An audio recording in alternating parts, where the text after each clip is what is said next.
Subscribe, like, and comment now if you dare. This story will blow your mind.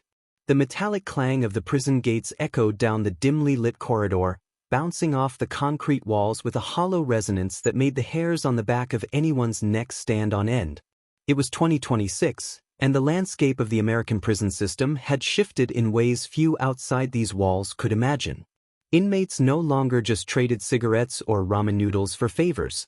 They had created a complex economy, one that rivaled the underground markets of major cities. Officer Marcus DeLuca had been on the night shift for 15 years, and he knew the whispers well. But tonight, the rumors had an edge, a sharpness that made him tense as he patrolled the maximum security wing of Eastville Correctional Facility. He passed cell 307, the home of a notorious inmate known only as Knuckles, a man who had spent nearly 20 years in various penitentiaries, earning a reputation for ruthlessness and cunning. Marcus could feel the weight of hundreds of eyes on him as he walked by, inmates leaning against the bars, their movements synchronized, like a silent chorus of predators waiting for the right moment. Earlier that evening, a scuffle in the kitchen had left one of the guards bruised and shaken. But it wasn't just the fight. It was the discovery that shook the entire administration. Knuckles had somehow obtained a shipment of luxury items, more valuable than any contraband previously seen. High-end electronics, rare collectible cards, even limited edition sneakers. No one knew how he'd done it. The guards had been thorough.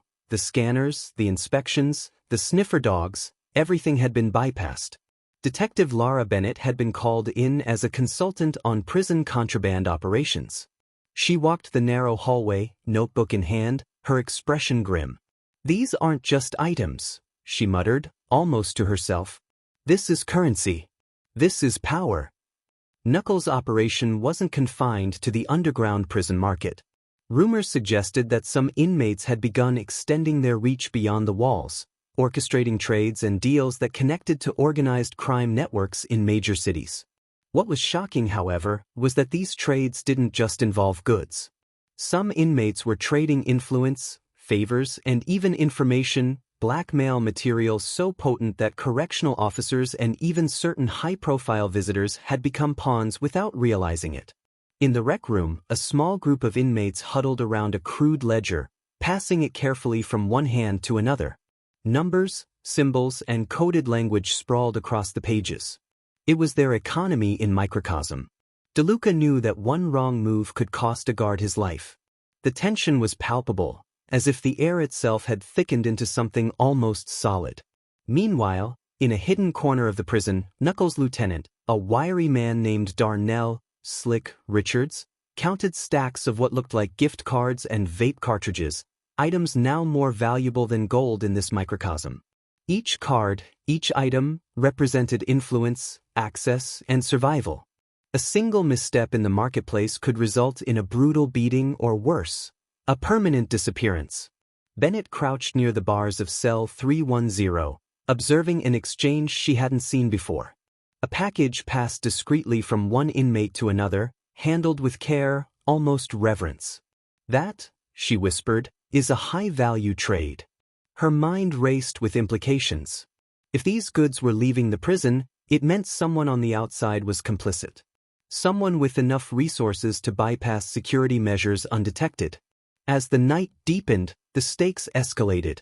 A muffled shout echoed down the corridor, followed by the sharp crack of a fist hitting flesh.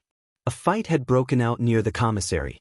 DeLuca rushed over, but not before seeing the gleam of metal, Knuckles' trademark switchblade, a tool of intimidation and enforcement. It wasn't just a brawl, it was a message. Every move, every transaction, every exchange was calculated. Those who violated the rules, who crossed the line, paid dearly. The prison administration, already stretched thin, convened an emergency meeting. Warden Thompson, a man whose iron demeanor had kept Eastville under control for decades, slammed his hand against the mahogany table. "We are losing control," he said. "This isn't about contraband anymore. It's about a parallel economy. One that could compromise every officer, every prisoner, and every policy we've enforced." Bennett presented her findings, mapping out the chain of transactions she had traced so far. It's sophisticated, she said, her voice steady despite the tension. This isn't street-level smuggling. This is organized. And the currency, it's evolving faster than we can respond. The revelation sent a ripple of fear through the room. Luxury items, electronics, gift cards, even information had become a form of money. The inmates weren't just surviving, they were thriving, wielding influence over their peers and manipulating the prison ecosystem with precision. And then came the discovery that would shock everyone. In the surveillance room, DeLuca and Bennett watched the footage again and again. A tiny, overlooked corner of the kitchen revealed something no one had expected. A child, no older than 6, quietly delivering a package to Knuckles' cell through a service hatch. The girl had navigated security with a casual ease that was chilling. Who was she? Why was she here? And how had she become a link in this criminal chain? Bennett's stomach sank. This changes everything, she said. The child wasn't just a visitor. She was an active participant, knowingly or not, in an underground operation that had no regard for age, law, or morality. Knuckles, seated in his cell, watched the cameras, a smirk curling at the edges of his lips. He knew the risks, and he relished them. In his mind, the prison was no longer a cage. It was a marketplace, a chessboard, and he was always 10 moves ahead. As the night drew to a close, the implications became terrifyingly clear. The prison system was no longer just a place of punishment. It had transformed into a thriving criminal network, one that used anything and anyone as currency. And somewhere within those walls, the smallest player, the child, might hold the key to unraveling the operation or escalating it into chaos. The final image lingered on the surveillance monitors. The girl, small and determined, carrying a package through a shadowed corridor. It was an image that would haunt the investigators, the staff, and anyone who understood the stakes. Because in Eastville Correctional Facility, power didn't come from muscle or weapons. It came from the ability to control the currency of the unseen underground economy. And then came the chilling moment that would leave everyone in the room silent. A second figure appeared behind the girl, someone they thought was long gone. Recognition hit Bennett like a physical blow. The operation was bigger, more dangerous, and more personal than anyone had imagined. Cliffhanger, and just as the guards moved to intercept the child, Knuckles' voice rang out from the shadows, calm, controlled, and horrifyingly confident. You're too late. The shipment's already in motion. The morning light struggled to pierce the steel-gray windows of Eastville Correctional Facility. The hum of fluorescent lights flickered overhead as guards and administrators walked the corridors like nervous sentinels, each step echoing against cold concrete walls. Overnight, the surveillance team had gone through hours of footage, but nothing explained how the child had bypassed security or what exactly she had delivered. Detective Laura Bennett stood in the warden's office, her eyes scanning the detailed maps of the prison layout. Every hallway, every service hatch, every blind corner had been accounted for, yet none offered a clear explanation. Knuckles' operation isn't just inside the prison, she said, tapping the map with a pencil. It's extending outside. Someone is feeding him, supplying him with resources, and possibly coordinating these deliveries. Warden Thompson, seated behind the heavy oak desk, rubbed his temples. We've had security sweeps, we've searched cells, we've interrogated every known associate, he said. And still, he's moving goods like we're not even here. He's 10 steps ahead. Outside, in the yard, the tension was palpable. Inmates moved in clusters, their conversations low and coded. Even the most experienced guards could sense the shift, the subtle signs of fear, the whispered deals, and the sudden exchanges of contraband that seemed almost ritualistic. Among the inmates, Knuckles was a phantom, a name that carried weight, fear, and respect. Darnell "Slick" Richards had grown more audacious overnight. With the child acting as a courier, he had expanded the reach of Knuckles' network. A stack of electronics, tablets, and rare collector cards had been moved into an unused maintenance room, hidden behind a false panel in the wall. It was meticulous and it was dangerous.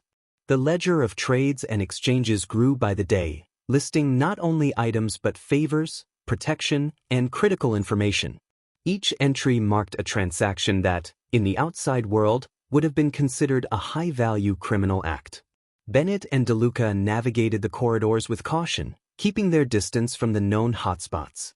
Inmates paused mid-step when the detectives passed, some watching with curiosity, others with barely concealed hostility. The prison had become a chessboard, each inmate a piece, each guard a potential obstacle to be circumvented. By midday, an anonymous tip came through the warden's office. A voice on the phone claimed they had proof of an external accomplice, a former employee who had access to shipping schedules and could sneak items past security. The name wasn't disclosed, but it was enough for Bennett to begin a parallel investigation outside the prison walls. She contacted federal agents, tracing packages, analyzing shipping manifests, and reviewing security footage from delivery trucks and service entrances.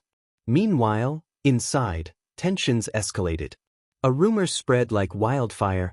A rival inmate was attempting to challenge Knuckles' dominance. The rec room became a stage for subtle posturing, coded threats, and intimidation. Even minor disputes over contraband were becoming dangerous skirmishes. During one inspection, Officer DeLuca stumbled upon an unexpected cache hidden in the kitchen ceiling. Luxury snack packs, small electronics, and several prepaid cards were stashed in a cavity accessible only by ladder. The scale of the operation was staggering. It was clear Knuckles had entire sections of the prison networked to distribute and protect these assets. Back in the surveillance room, Bennett noticed something peculiar on the footage. The child wasn't acting independently. She was receiving signals from someone outside, communicating through small, almost imperceptible gestures. The realization hit Bennett hard. "She's being controlled," she murmured. "This isn't just smuggling. It's coordination." As night fell, the prison descended into a tense quiet.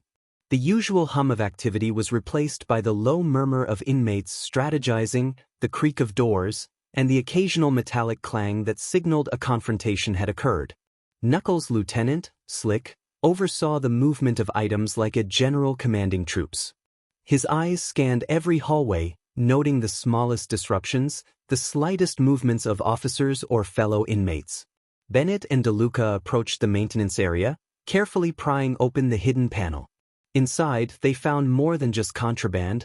They discovered written instructions, encoded in a way that only someone within Knuckles' network could understand. The notes referenced times, locations, and even names of potential allies and rivals within the prison. "This is a blueprint," Bennett whispered, her heart racing. "A plan for systematic control, not just of contraband, but of influence, fear, and loyalty." The realization was horrifying. Knuckles wasn't just running an underground economy, he was orchestrating a micro-society within the prison, where power and currency dictated life and death. And the child?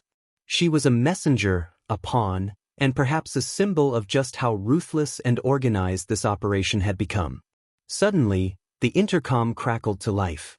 A call came in from a guard near the rec room. A fight had broken out.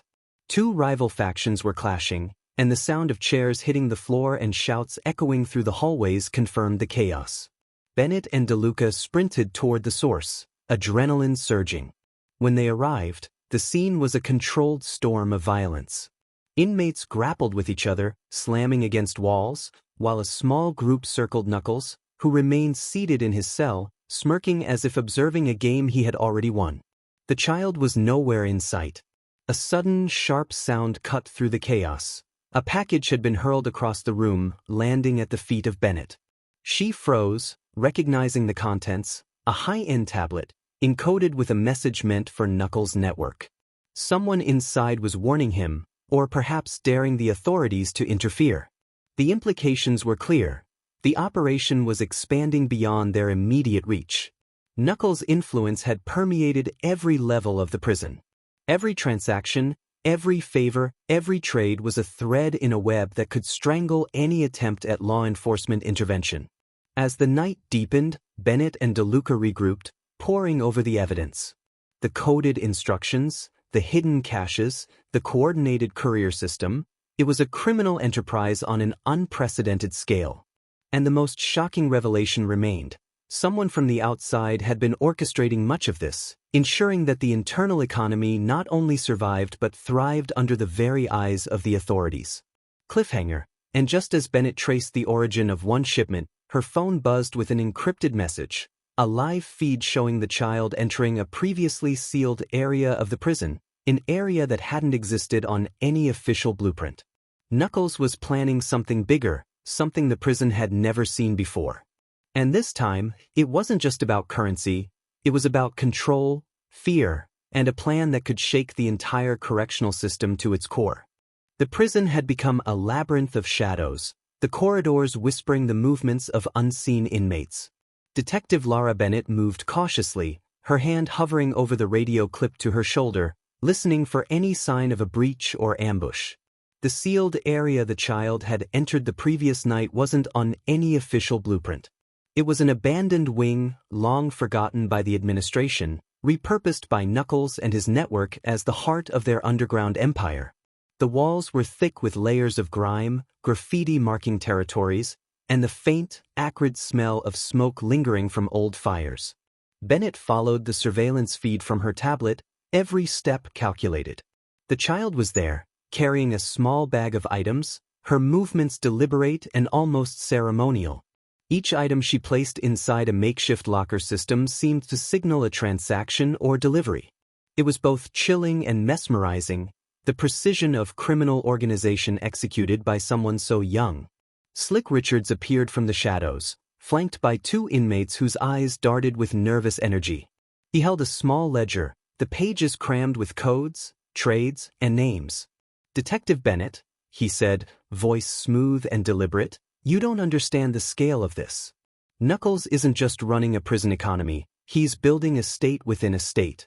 And he's been planning this for years." Bennett's mind raced. Every piece of evidence, every hidden cache, every coded note, it was all pointing to a single truth. Knuckles had been preparing for something monumental. She glanced at the child, who stood silently, eyes wide but unafraid, clutching the items tightly. Suddenly, a loud metallic crash echoed through the hallway. Another inmate had triggered a diversion, pulling guards away from their posts. Slick smirked. "Timing is everything." He raised the ledger. "And right now, the system's blind." Bennett signaled her team to proceed carefully, navigating the twists and turns of the abandoned wing. The further they went, the clearer the scope became. Hidden rooms, makeshift workshops, and vault-like enclosures all indicated a fully functional underground marketplace. Electronics, contraband, and even handcrafted weapons were organized with military precision. Then they found it, a reinforced room, the door padlocked and welded shut. On the other side, the faint murmur of voices, the clatter of items, and the unmistakable sound of a small child moving about. This was the epicenter. Bennett's pulse quickened. With the help of a tactical team, the door was breached. Inside, the child stood at the center, surrounded by racks of items and stacks of coded ledgers. And there, seated like a king, was Knuckles himself, smiling with a calm that unnerved everyone. His gaze met Bennett's, and for a moment, the room froze in tension. "You've come far," Knuckles said, voice dripping with dark amusement. "But this isn't just about contraband. It's about power, influence, survival." The team moved in, but Knuckles had anticipated this. Hidden behind false panels and secret compartments, he had triggered an alarm system that locked the outer doors. Guards were delayed, reinforcements were hours away. In that moment, the prison wasn't just a place of incarceration, it had become a battlefield. Bennett noticed the child handing Knuckles an envelope. She took it quickly, opening it to reveal documents detailing escape plans, secret alliances with outside accomplices, and lists of corrupt officials who had unknowingly facilitated the network. The scope was staggering. Knuckles wasn't just a prisoner, he was a mastermind controlling a sprawling empire from within bars. In a sudden burst of chaos, Slick and the two inmates lunged, attempting to protect Knuckles and the ledger. Bennett's team engaged, taking down the resistance while maintaining a protective perimeter around the child. Every move was precise, every second counted. Knuckles, realizing the tides were turning, attempted a final gamble. He reached for a hidden device, a makeshift weapon designed to cause a diversion. Bennett reacted instantly, lunging and securing it before it could trigger. With the device neutralized, the room fell silent except for the heavy breaths of everyone inside. Finally, the child whispered almost calmly, "It's over." Her words carried the weight of someone who had seen the darkest corners of human behavior and emerged unscathed. Knuckles was apprehended, the ledgers seized, and the hidden wing secured. Yet the aftermath revealed the full extent of his operation: contraband networks spanning multiple facilities, corruption that reached outside the prison walls, and an entire ecosystem of fear and influence that had been meticulously maintained for years. As the dust settled, Bennett reflected on the case. The child had been the unlikely catalyst, a small figure who had inadvertently exposed the most sophisticated prison network authorities had ever encountered. Her bravery and the detective's persistence had prevented a catastrophe of unimaginable scale. And then came the twist, the final revelation. Among the seized documents, Bennett discovered a list of future targets: other prisons, other systems, other children and vulnerable figures who were being groomed as couriers. Knuckles' influence wasn't destroyed, it had only been disrupted. Bennett knew this was only the beginning. The child had survived, the immediate threat neutralized, but the shadows of Knuckles' empire lingered. Every prison in the country could now potentially harbor similar networks, waiting for the right opportunity to flourish again. In the final frame, the child looked up at Bennett and DeLuca, eyes wide but determined. "They think it's over," she said softly, "but they have no idea what's coming next." Bennett turned away, the weight of the revelation heavy on her shoulders. Outside, the sun was rising, casting long shadows over the prison yard.